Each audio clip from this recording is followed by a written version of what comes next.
វែងតំឡៃនោះថាប្រខែ$500មិនគួរគិតគូរមានគ្រួសារអូបងអនមុខចង់សម្លឹងមើលបាតដៃទោះប្រាក់ខែ$500តែបងតស៊ូមិនខឹងសំដីដែលគេមើលងាយឡើយពាក្យសំដីគេចាក់ដោតក្នុងចិត្តតែដៃអូនកាន់បងមិនលែងតស៊ូជាមៀមួយគ្នាភ្នំវិថីនេះឆ្លងកាត់ព្យុះភ្លៀងរួមសុខរួមទុក្ខ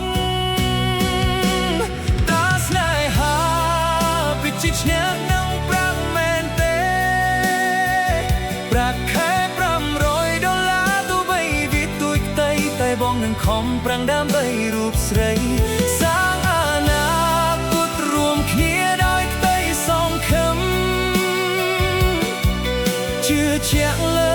ដៃគូដែលព្រមតស៊ូ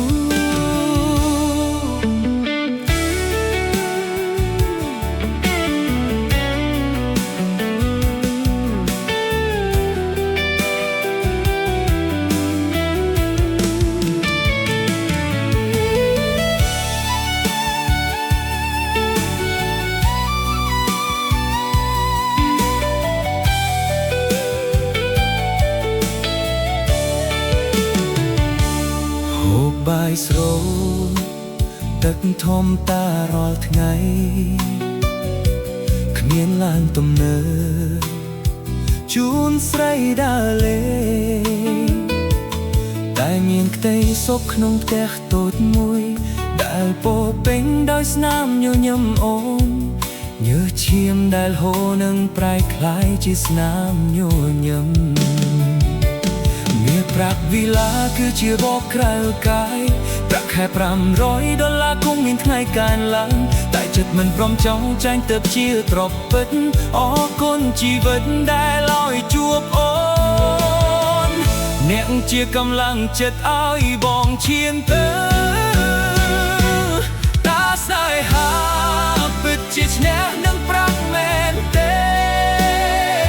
ប្រាក់ខែ$500ទោះបីវាទួយខ្ទៃតែបងនឹងខំប្រឹងដើម្បីរូបស្រីសាងអនាគតរួមគ្នាដោយក្តីសង្ឃឹមជឿជាក់លើដៃគូដែលព្រមតស៊ូអនាគតគ្នានេះថ្លៃ